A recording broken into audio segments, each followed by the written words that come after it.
Hello everyone. So in the previous lesson, we already have covered what is package declaration, and what are the package import statements. All right. And also we covered like how we can move different classes that are similar in behavior in a single package. So for now, we have taken 4 example classes: buffered reader example, compare scanner with buffered reader, console input example, and scanner input example. These 4 classes will help us to understand today's topic, which is about taking user input from the command line. All right.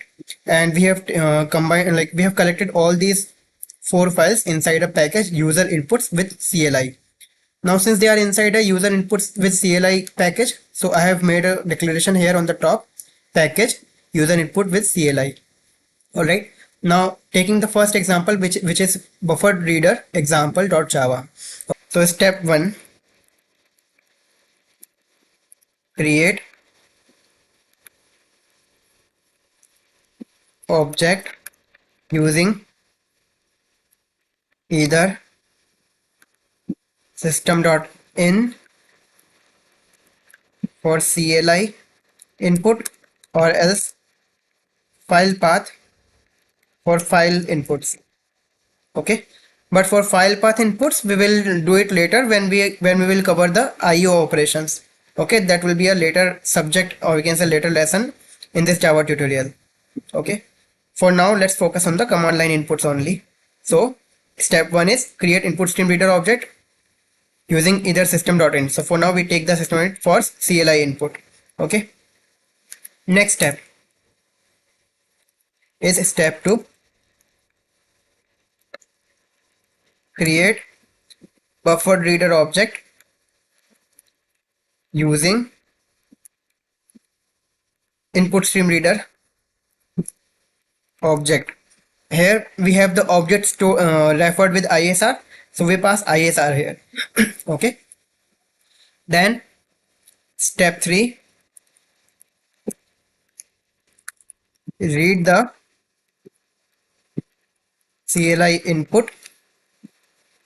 CLI user input using readline method. Okay. And step 4, process the input to provide a result. Okay, so these are the 4 steps. At last, step 5, must close buffered reader and input stream reader objects. Okay. So now you know it clearly. So to read an input from buffered reader class, which is a predefined class in Java, and it can be used for getting the input from the sources like CLI command line user input or a file. To read the command line arguments, we need to pass system.in, and to read the file, we need to pass file path. Okay. Step 1, create input stream reader object using either system.in for CLI input or else file path for file inputs. So step 1 is like this. Okay. Step 2, create buffered reader using input stream reader object. So step 2 looks like this. We are creating a buffer reader object, and we are passing the input stream reader object inside this buffer reader object. Okay. Step 3, we read the CLI user input using readline method. So here you can see we got an input using buffer reader object using readline method. Okay, and this will return a string value, whatever we type, whether it is a numeric value or a string value or a set of characters or special characters. Everything is returned as a string value only. Okay. And step 4, process the input to provide a result.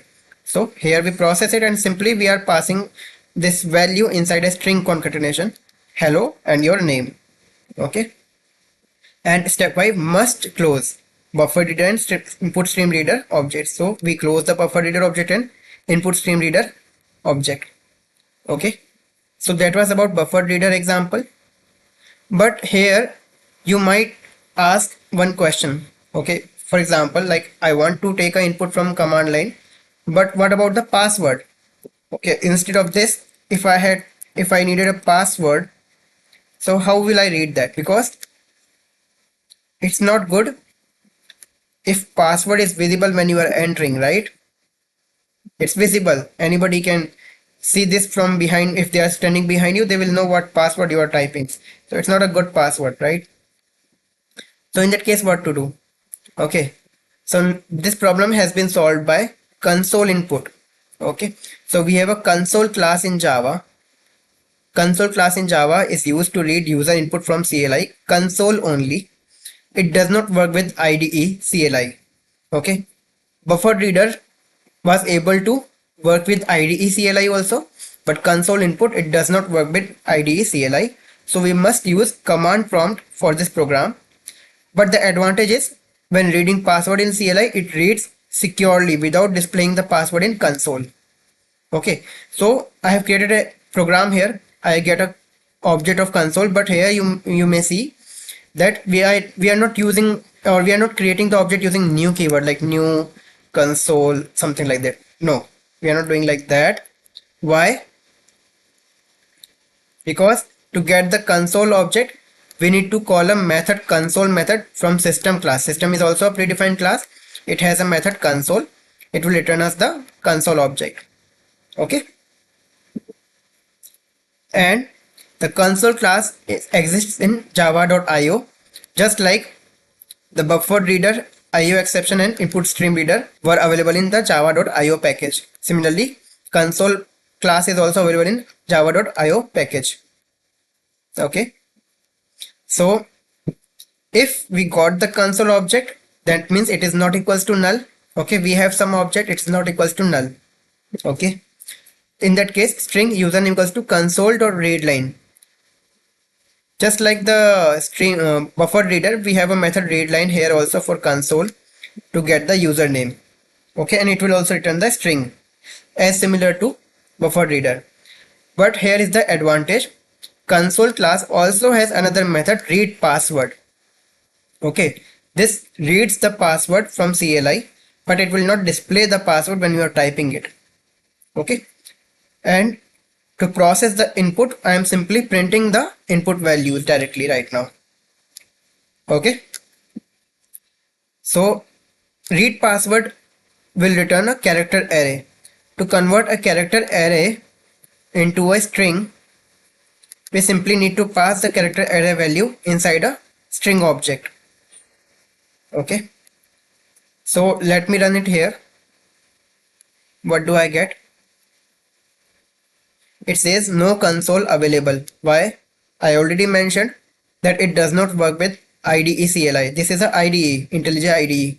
Okay, if you don't know what is IDE, it is integrated in IN, sorry, integrated development environment. Okay, you may learn more about it. You can search for it on Google. So it does not work with the command line of IDE, so we must use command prompt for this program. Okay, let me go there. So I have my project here, then src, and okay, here is the user input with CLI. So I will open a command prompt here to run the program. Okay, we already have to compile the Java file. We need to do Java C space user inputs with CLI slash file name console inputs example dot java. What was the file name? Put example. Okay, input example it is. So input. To run the Java file, we need to Java C space package name slash and then file name console input example dot java. Once this is done, we have got a class file here. Run the class file dot class. Okay, all others were dot java. This is the dot class file. This is also known as byte code file in Java. So to run the class file, we need to do Java space user inputs with CLI dot console input example.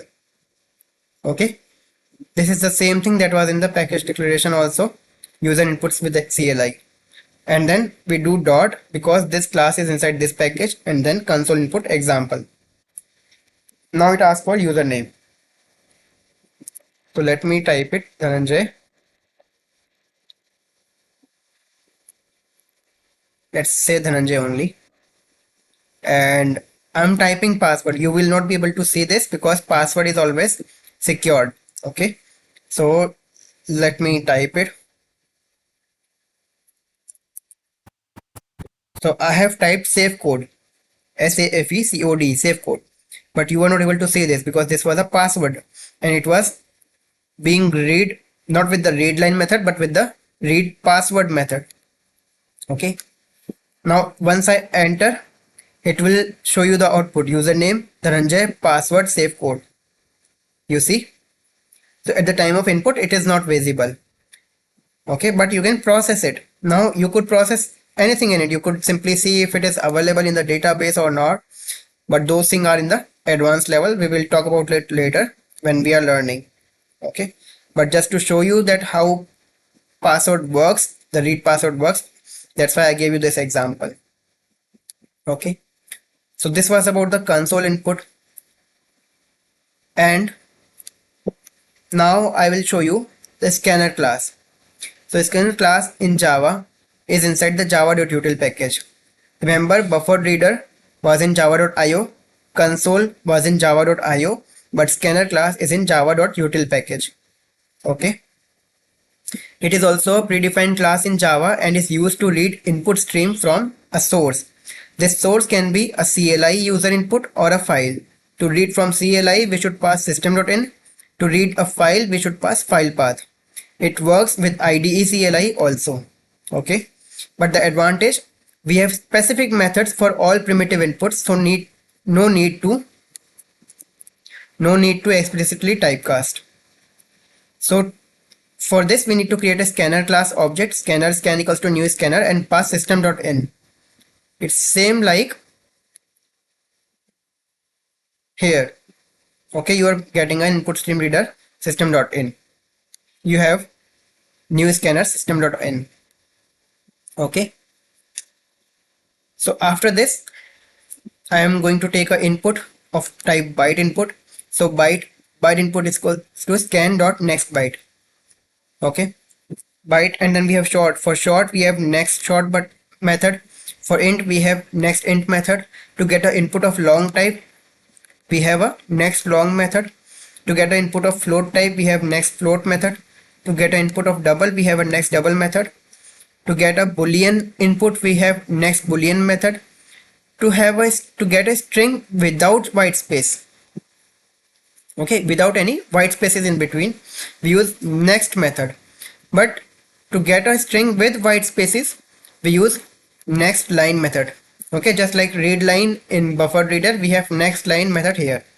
Okay, and once we have taken any inputs that we required in the file, we have to scan.close to close the scanner object.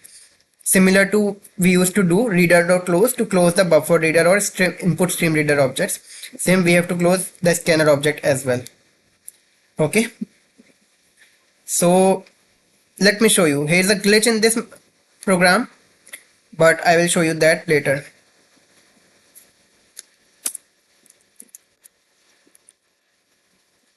One second.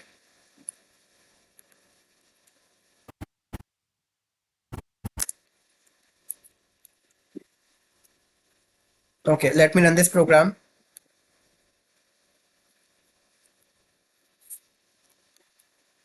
So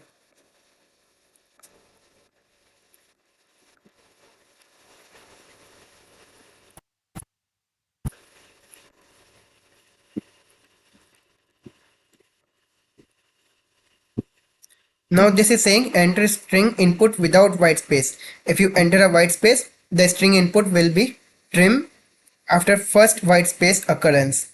Okay. So I would write Dhananjay and then enter, and as soon as I enter, you may have seen that enter string input with white spaces was skipped, right? It was skipped. Why it happened like that? I just told you before running the program that there is a glitch in this program. So there is a drawback, you can say, or we can say like there is a trick here to use scan.next. What happens when you call scan.next, okay, next method of scanner class, and you have given an input, okay, just like I gave an input just now. So at the end you will press enter to take the next input, but the problem is that that enter key, okay, in Java is recognized by this /n. Okay, this is a special character for representing enter key pressed in the user input. Okay, but whenever you use next method, this /n goes inside a memory buffer. Okay, and when you call next line after that or any other method of scanner, so what happens? The scanner object thinks that okay, this buffer value needs to be stored in the next variable. Okay, so it stores /n inside the string with white spaces. That's why it is being skipped. To avoid that, what we need to do, we have to first clean the buffer, or we can say utilize that /n in some other way, next line method, right? So for that we simply have to call scan.nextLine without assigning it to a variable. So this is how we utilize the /n value. Now next time when you run the program,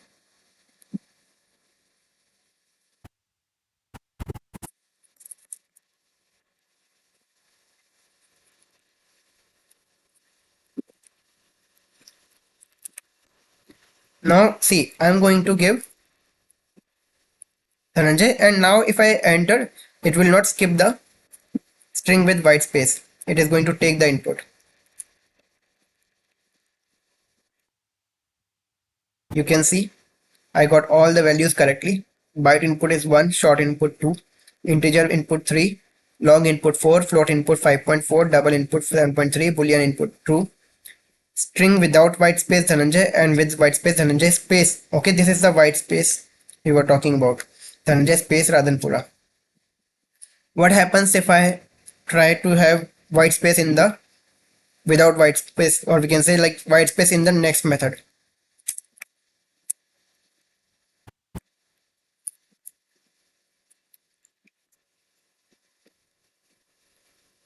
So let me try with white space here.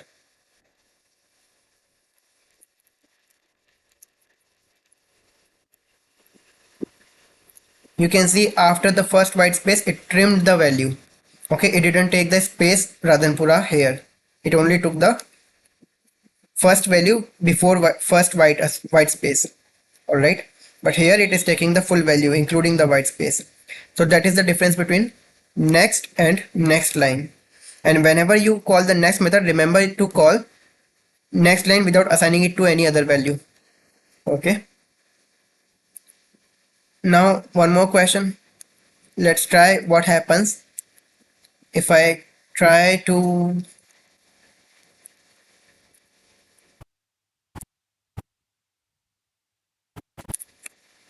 let's say it is asking for boolean value, but I gave some integer value.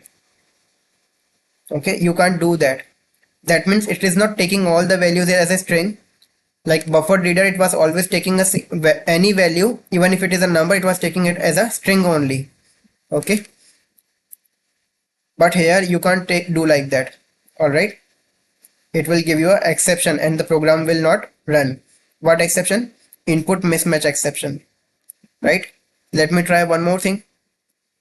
It is taking byte input, but if I gave some alphabet, it gives same input mismatch exception. That means it's always going to take specific primitive type value. Okay, next byte returns byte value. You see, byte.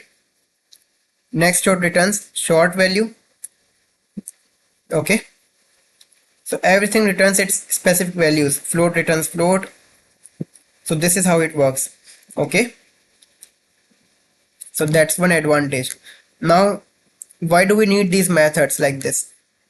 Okay, if we only have one value and we could get string all the time, then why do we need scanner class? Well, to be honest, I have seen like 90% of the times whenever somebody is working on a project and they need to work with the different kind of inputs, they are always popularly using scanner class only. So here I have given a comparison class, compare scanner with buffered reader. So I have given two examples to add two numbers, okay, to add two operands, operand 1 and operand 2. First, we're using the scanner class. So if you see here, I create an object of scanner class using system.in. I get the first operand of integer type using Scanner.nextInt. I get the second operand using Scanner.nextInt, and I simply print the sum. Okay. Whereas in buffer reader, what do I have to do? Well, I have to get the buffer reader object using InputStreamReader that takes system.in. Then I have to call reader.readLine, but this reader.readLine would return string value. Okay, so we have to parse this string into the integer type. Okay, so for that we need a integer.parseInt method. Integer is a predefined class. It has a method parseInt. Okay, this converts the string value into integer value. Okay, so this is also known as typecasting. Okay, so we are converting or typecasting the string value from this into the integer value from this and assigning it into the operand 3. Similarly, we are getting the operand 4 by reading a string from command line, converting to integer and assigning into operand 4, and then giving the sum. Now you know what is the headache here. In Scanner, we have specific methods for getting the integer directly from command line. But in buffer reader, we don't have methods to get the primitive integer value. So we have to get string and then we have to take additional steps. Okay, let me break it down for you stepwise one more time. So it would be like input stream reader ISR equals to new input stream reader system.in. Okay, so this is how it would look like exactly in detail. Now string to reader.readLine. This is where we get the user input and then we convert the user input op1 into the integer value, and then similarly we have to get another input reader.readLine, then get the op2. Then after that we are able to do the sum. You see here we have to work with 1, 2, 3 and 4 lines to print the sum. Here we have to work with 1, 2, 3, 4, 5, 6 and 7 lines. Now you tell me which one is better, to do sums or we can say to do any operation on any primitive values. Definitely it is scanner class is always the first choice for any programmer. Okay, now you know when to use scanner class. You also know when to use buffer reader, and you also know when to use console class to get inputs from the user depending on what type of inputs we are using and what kind of values we are dealing with to process the input and to give the final outputs. Okay, so this was all about the user inputs in Java. If you like the value so far, if you like the video so far, please like, subscribe and share this channel to get more such videos, and share it with maximum people so that more people can get benefit from it. Thank you everyone.